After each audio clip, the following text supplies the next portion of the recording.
ನಂಬಿಕೆಯಿಂದ. ಜೇಶಾಮ್ ಜಬದೊರೆ. ಅಧ್ಯಾಯ 6. ನೀವು ನಂಬಿಕೊಂಡು ಪ್ರಾರ್ಥನೆಯಲ್ಲಿ ಏನೇನು ಬೇಡಿಕೊಳ್ಳುವಿರೋ ಅದನ್ನೆಲ್ಲ ಹೊಂದುವಿರಿ. ಮತ್ತಾಯ 21:22. ನಂಬಿಕೆಯು ಒಂದು ದೈವಿಕ ಬಲವಾಗಿರುತ್ತದೆ. ನಂಬಿಕೆಯು ದೇವರ ಬಳಿಯಿಂದ ದೊಡ್ಡ ಕಾರ್ಯಗಳನ್ನೇ ತಂದುಕೊಡುತ್ತದೆ. ನಂಬುವವನಿಗೆ ಎಲ್ಲವೂ ಸಾಧ್ಯವಾಗುತ್ತದೆ. ನಿಮ್ಮ ನಂಬಿಕೆಯಂತೆ ನಿಮಗೆ ಆಗುತ್ತದೆ. ನೀವು ನಂಬಿದರೆ ದೇವರ ಮಹಿಮೆಯನ್ನು ಕಾಣುವಿರಿ ಎಂದು ಸತ್ಯವೇದವು ಪದೇ ಪದೇ ನಂಬಿಕೆಯ ಬಗ್ಗೆ ಬೋಧಿಸುತ್ತದೆ. ಒಂದು ಸಾರಿ ಒಬ್ಬ ಚಿಕ್ಕ ಹುಡುಗ ಅಕಸ್ಮಾತ್ತಾಗಿ ಬಾವಿಗೆ ಜಾರಿ ಬಿದ್ದು ಹೋದನು. ಆಗ ಊರಿನ ಜನರೆಲ್ಲರೂ ಸೇರಿ ಆ ಹುಡುಗನನ್ನು ಬಾವಿಯಿಂದ ಮೇಲೆತ್ತಲು ಒಂದು ಹುರಿಹಗ್ಗವನ್ನು ಬಾವಿಗೆ ಬಿಟ್ಟರು. ಆ ಚಿಕ್ಕ ಹುಡುಗನಿಗೆ ಜನರು ಹೀಗೆ ಹೇಳಿದರು, ನೀನು ಆ ಹಗ್ಗವನ್ನು ಭದ್ರವಾಗಿ ಹಿಡಿದುಕೋ, ನಾವು ಹಗ್ಗವನ್ನು ಮೇಲೆ ಎಳೆಯುತ್ತೇವೆ, ಆಗ ನೀನು ಮೇಲೆ ಬರುವಿ ಎಂದರು. ಆದರೆ ಆ ಚಿಕ್ಕ ಹುಡುಗನಿಗೆ ಹಗ್ಗವನ್ನು ಹಿಡಿದುಕೊಳ್ಳಲು ಭಯ, ಯಾಕೆಂದರೆ ಆ ಜನರ ಮೇಲೆ ನಂಬಿಕೆ ಇರಲಿಲ್ಲ. ಆ ಜನರು ನನ್ನನ್ನು ಹಗ್ಗವನ್ನು ಬಿಟ್ಟರೆ ಏನು ಮಾಡುವುದು ಎಂದು ಗಾಬರಿಗೊಂಡನು.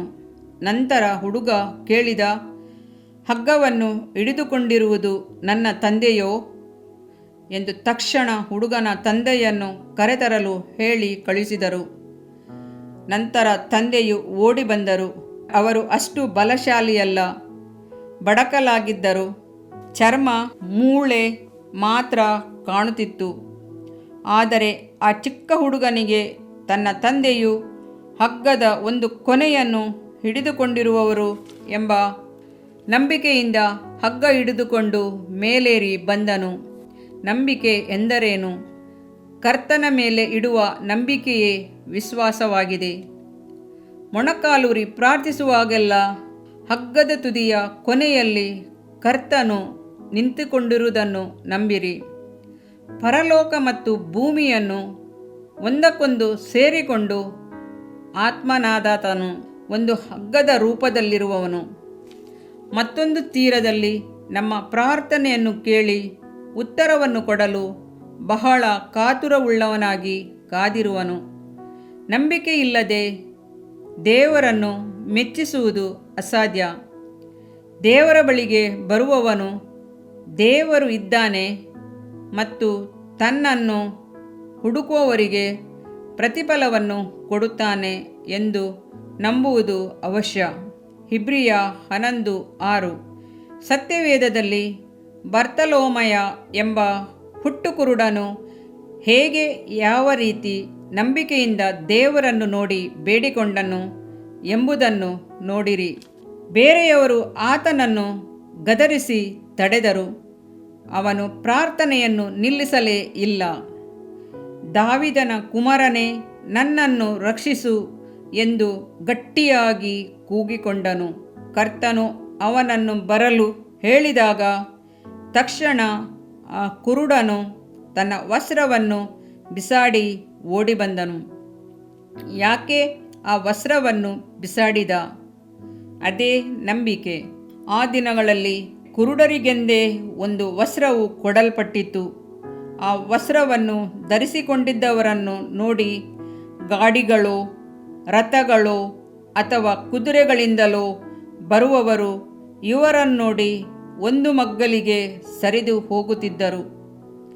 ಆ ವಸ್ತ್ರ ಧರಿಸಿದವರು ಕುರುಡರೆಂದು ದಾರಿ ಬಿಟ್ಟು ಹೋಗುತ್ತಿದ್ದರು.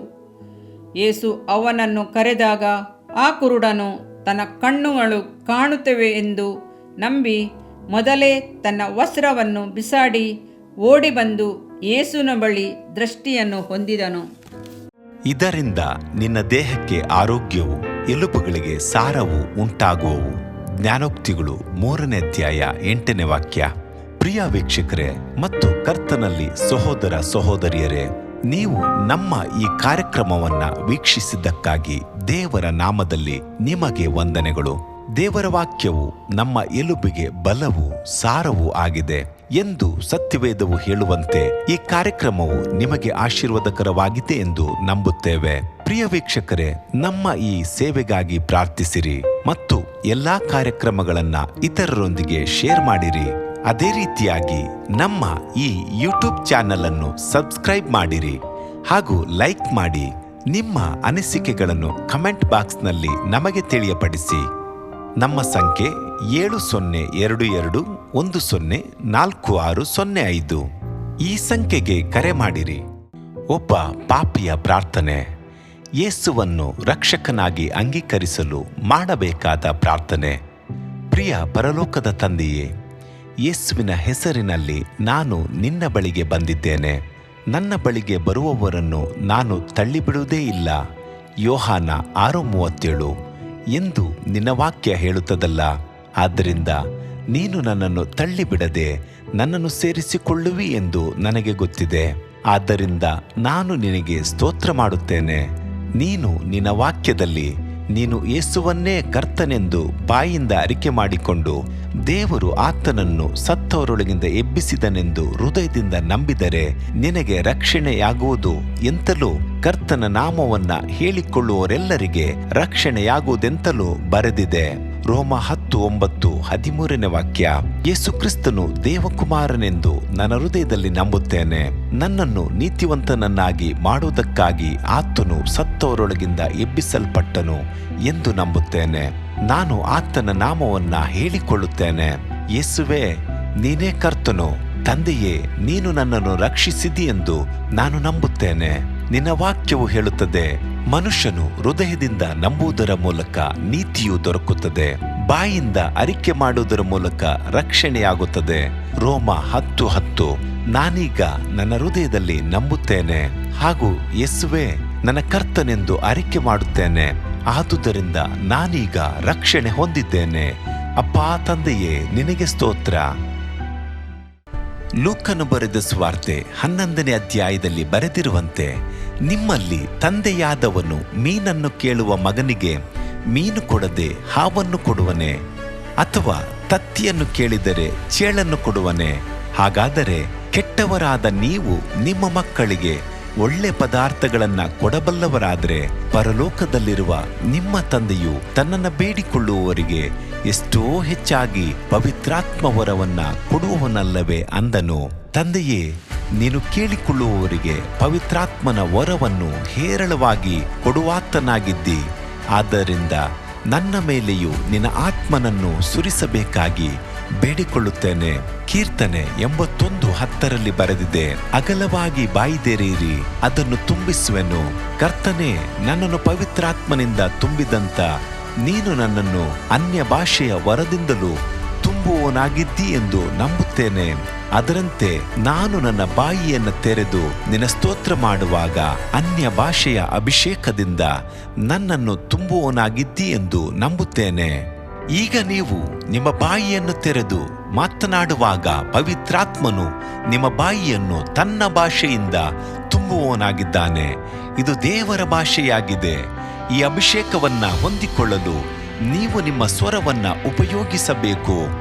ಅದರಿಂದ ನೀವು ನಿಮ್ಮ ಬಾಯಿಯನ್ನು ತೆರೆದು ದೇವರಿಗೆ ಸ್ತೋತ್ರ ಮಾಡುವಾಗ ದೇವರು ನಿಮ್ಮನ್ನು ಅನ್ಯ ಭಾಷೆಯ ವರದಿಂದ ತುಂಬುವವನಾಗಿದ್ದಾನೆ. ಪ್ರಿಯರೇ, ಈಗ ನೀವು ಪವಿತ್ರಾತ್ಮನಿಂದ ತುಂಬಲ್ಪಟ್ಟ ಆತನ ಪ್ರಿಯ ಮಕ್ಕಳಾಗಿದ್ದೀರಿ. ದೇವರ ನಾಮಕ್ಕೆ ಸ್ತೋತ್ರವಾಗಲಿ.